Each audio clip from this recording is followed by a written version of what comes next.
Welcome back to my channel and welcome to a video in which I need a haircut, but also a video in which I'm going to talk about my reading. And I wasn't too sure about how to title this video. How to read seems a little bit not quite right because I'm assuming you all know how to read if you're watching a video about university. But it's more just how I go through the process of tackling a reading list, ready to write essays about the books that I am reading when I then go to university and I have to actually start doing work in term time. So over the past year and a half, I've put together a nice little system that seems to work quite well for me. And there's been a lot of trial and error. First year, I didn't quite get it right. I did some elements that I liked, some elements that I didn't. And now I seem to have found somewhere that I'm very comfortable. I've done it 2 holidays in a row in the summer, and then now as well. I've kept with the same structure, and hopefully it'll be helpful for you. Let's get into it.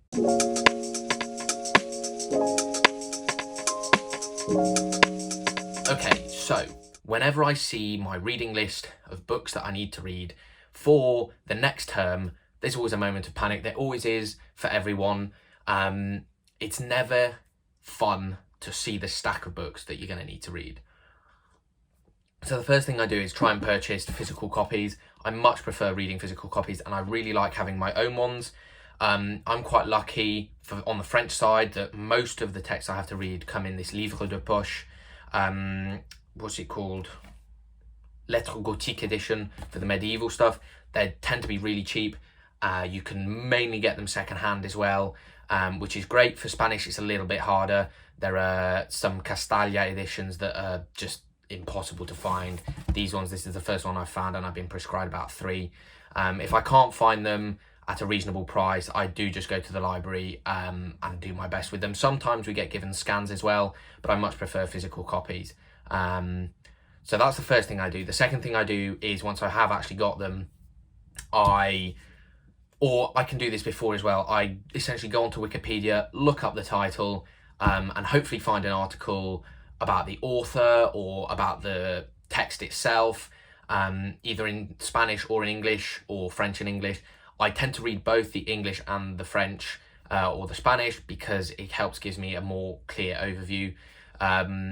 Usually the English ones for medieval texts are incredibly short because no one actually knows about the texts in English.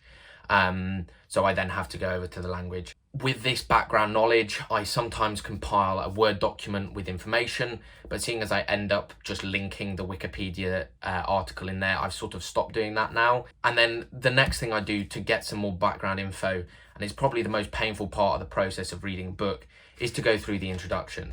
They can be between 20 and 50 pages usually. With these editions, it's always tiny text and it's extremely hard to get through. I often find that I spend an entire morning or afternoon getting through the introduction because it is written like an academic article. It's quite heavy and it is quite hard to get through, but I have found that most of the time it gives me a better understanding of what's going to happen in the text than a Wikipedia article. So despite the fact that I hate it very much, I do always try and read the introduction. I didn't for this one. I can't tell you why. I guess I just really didn't feel like it. I think it was a particularly long one, and yeah, you know, but all the rest of the books that I've read this Christmas, and there are a lot of them this holiday, I've read the introduction for, and I do strongly recommend you do so. It really does just help to get you in the mindset of the author and what was actually trying to be done in the text, because they can be very hard to understand sometimes. Even modern texts, non-medieval ones, can be difficult. So obviously I'm talking about literature here, so hopefully some of these tips can help you if you're studying English, but obviously they're mainly geared towards languages. That's what I know, that's what I'm used to now. So the next step for me is to sort of break down what I need to read. Now, this one here is a collection of ejemplos, examples. It's a didactic type piece of literature, and we were giving a selection of the ones we had to read. So I didn't actually have to read all this, thank goodness, because it's really long. So I was told to read about 23 of them, I think. They're all on average about 5 pages long. They don't take too long.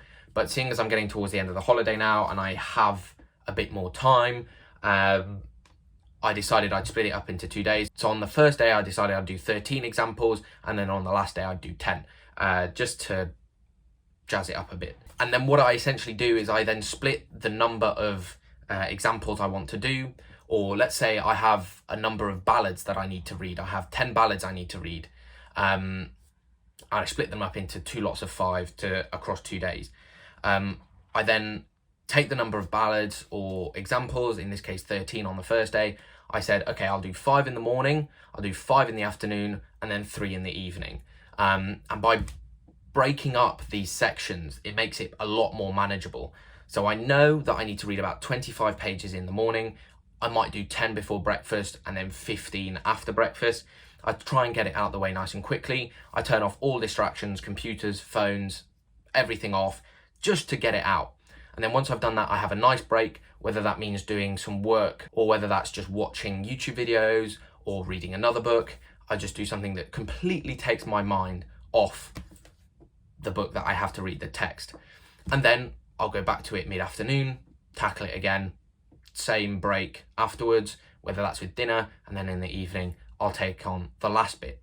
Now, for a more classic book, like this one, I mean, this one's huge. This is one of the French ones, where there are no sort of selected poems that I need to tackle. It's just the whole thing. I need to get through it. What I'll do is I'll read the introduction, as I said, as painful as it may be, I'll get through it. And then what I'll do is I'll count how many pages there are. So in this one, there are about 700. So what I'll do is I will break that down into manageable chunks. Now, because I've been doing this for a year and a half, I know how much I can take on per day so that it doesn't get boring, so that it doesn't just completely wipe me out. Now, for these books that have a medieval French page and then a modern translation page, I can read about 200 pages a day. So in reality, it's about 100 pages of lyrical poetry or lyrical narrative. So as you can see, the pages aren't too full because it's essentially one long poem, which means that I can get through about 200 pages a day. With that 100 pages of reading, what I have in my head is I have 25 in the morning, 30 around lunchtime, 25 in the afternoon, and then 20 in the evening. And as you can see, that adds up.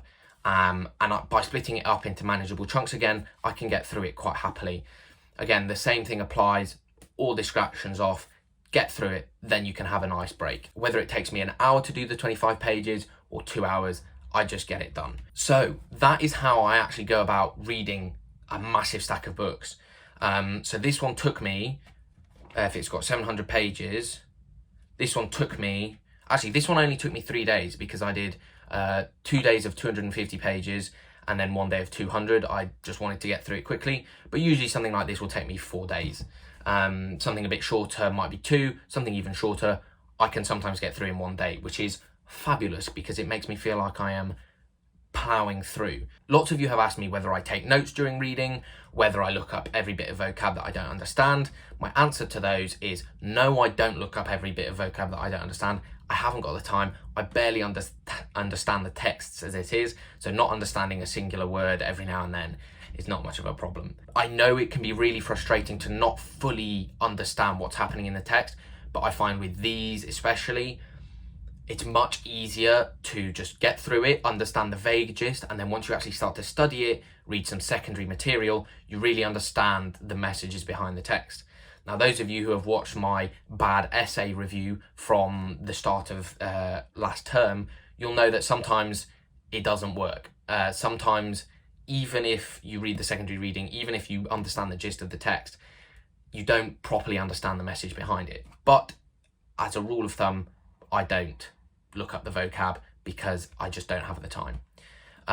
In terms of taking notes, what I have settled on is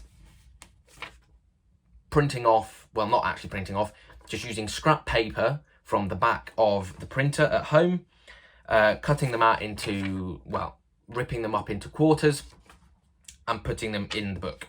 Now, what I'll do is I will just go through the book, and every time I come across something that seems like a key plot point, be that someone dies, someone gets married, someone cheats on someone else, that's usually the gist in these medieval texts, to be fair. I will write down the page number, I don't know if you can see, and then I'll write down what happens afterwards.